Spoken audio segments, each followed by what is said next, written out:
Halo sahabat Nova, saat ini kasus Omikron sudah ditemukan di Indonesia.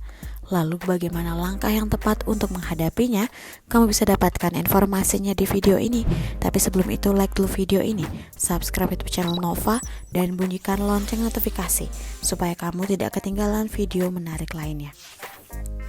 Tercatat telah 8 kasus varian Omikron ditemukan di Indonesia dan saat ini dalam penanganan. Terkait hal itu, juru bicara vaksinasi COVID-19 Kementerian Kesehatan Republik Indonesia, Siti Nadia Tarmizi, sekali lagi menegaskan, apapun varian virusnya, kunci menghadapinya tetap sama, yaitu menegakkan protokol kesehatan, perkuat upaya testing, lacak dan isolasi, serta lakukan vaksinasi. Saat ini Omikron menjadi varian yang menyita banyak perhatian, terutama dengan karakteristiknya yang memungkinkan untuk memunculkan gelombang COVID-19 di berbagai negara. Tutur Nadia dalam siaran pers dari Media Center Forum Merdeka Barat 9 atau FMB 9. Badan Kesehatan Dunia WHO, kata Nadia, mengatakan per tanggal 23 Desember sudah ada 110 negara yang melaporkan telah menemukan kasus Omikron, baik yang diperoleh dari para pelaku perjalanan maupun yang dari komunitas, dalam arti sudah ada penularan di tingkat masyarakat. Tingkat penularan Omikron diyakini melebihi varian Delta, meski sejauh ini gejala yang ditimbulkan lebih ringan. Namun Nadia mengatakan studi masih terus dilakukan untuk memahami karakteristik varian ini. WHO dalam laporannya menyampaikan bahwa risiko untuk semua negara masih dikategorikan sangat tinggi. Dengan mempertimbangkan varian dominan, saat ini masih varian Delta yaitu 96% yang sempat memunculkan gelombang besar di berbagai negara beberapa waktu lalu. Tentu kita sudah melakukan antisipasi supaya Omikron yang sudah diidentifikasi di Indonesia tidak menyebar dan meluas di masyarakat. Oleh karena itu, semua harus ikut andil dalam upaya pengendalian transmisi varian ini, tegas Nadia. Ia juga menekankan semua pihak harus tetap waspada dan tetap prokes, juga bersiap jika gelombang berikutnya mungkin akan muncul seiring dengan meluasnya varian baru tersebut. Dalam mencegah dan mengendalikan Omikron, Nadia menekankan kerjasama dari berbagai pihak adalah kunci utamanya. Di samping itu, tentu selalu mendukung upaya-upaya yang tengah dilakukan, seperti segera melakukan vaksinasi. Apapun jenis vaksinnya, tidak pilih-pilih vaksin. Pastikan kita adalah orang-orang di sekeliling kita sudah mendapatkan vaksinasi lengkap. Bantu untuk memberikan pengertian dan pemahaman tentang pentingnya vaksinasi bagi diri sendiri dan orang-orang di sekitarnya, papar Nadia. Kemudian ujarnya, mematuhi protokol kesehatan seperti menggunakan masker yang pas, mencuci tangan, menghindari kerumunan, menjaga jarak, dan paling penting, jika merasa memiliki gejala seperti demam batuk dan nyeri tenggorokan, segera memeriksakan diri ke puskesmas atau fasilitas pelayanan kesehatan terdekat.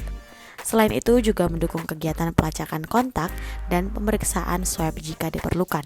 Dalam laporan Satgas COVID-19, di mana survei terkait kepatuhan terhadap protokol kesehatan dilakukan secara rutin, terlihat bahwa kepatuhan sudah baik. Akan tetapi masih cukup banyak kabupaten kota yang masih rendah angka kepatuhannya, seperti dalam penggunaan masker. Oleh karena itu, mari saling mengingatkan betapa pentingnya penggunaan masker dan juga protokol kesehatan lainnya untuk mencegah penularan COVID-19, ucap Nadia. Menyoroti pergerakan warga menjelang Natal dan Tahun Baru, Nadia menghimbau masyarakat untuk tetap memperhatikan protokol kesehatan guna mencegah adanya gelombang COVID-19 ketiga sebagai dampak dari peningkatan mobilitas dan interaksi antar masyarakat. Dikatakannya saat ini mobilitas penduduk di Maluku, Nusa Tenggara, dan Papua sudah meningkat melebihi kondisi pra-pandemi COVID-19. Sedangkan mobilitas penduduk di Jawa dan Bali, meskipun masih di bawah kondisi pra-pandemi, meningkat sejak awal Desember 2021. Mobilitas penduduk tinggi merupakan faktor risiko transmisi COVID-19. Kami dari pemerintah selalu melakukan mitigasi terkait peningkatan risiko penularan, terutama yang dipengaruhi oleh peningkatan pergerakan masyarakat selama masa libur panjang ini, tegas Nadia. Ia meminta seluruh masyarakat dan tentunya para pelaku perjalanan untuk selalu mematuhi protokol kesehatan dan selalu memantau kesehatan diri sendiri juga keluarga. jika ada yang sakit untuk dapat segera memeriksakan diri ke puskesmas atau Fasyankes terdekat. Hal ini akan sangat bermanfaat bagi upaya pengendalian pandemi di tingkat daerah dan nasional, tuturnya. Nadia juga kembali mengingatkan agar masyarakat berperan aktif mensukseskan vaksinasi, terutama kelompok rentan seperti kelompok lansia, ibu hamil, orang dengan penyakit penyerta atau komorbid, dan anak-anak. Kesempatan yang sama, Nadia menyampaikan perkembangan terkini situasi COVID-19 di tanah air. Melihat angka reproduksi efektivitas sebagai ukuran pengendalian laju pandemi yang harus di bawah 1, kata Nadia, pertanggal 16 Desember 2021, angka ini sudah di bawah 1 di semua regional. Jika kita lihat situasi nasional, terjadi penurunan kasus baru mingguan sebesar 4% dan penurunan jumlah kematian sebesar 14% dibandingkan dengan minggu sebelumnya. Testing rate dan positivity rate dan juga penggunaan tempat tidur COVID-19 termasuk ICU dapat kita jaga dalam level aman, paparnya. Ia menegaskan tren baik ini harus dipertahankan dengan terus mengupayakan kegiatan surveillance, pelacakan kontak, dan vaksinasi. Kemudian kepada pengelola tempat publik, kata Nadia, diimbau untuk melakukan pengawasan ketat selama jam operasional berlangsung agar tidak terjadi kerumunan dan pelanggaran prokes. Sedangkan kepada seluruh masyarakat supaya menjalankan perilaku hidup bersih sehat, taat protokol kesehatan, dan segera mengakses vaksin.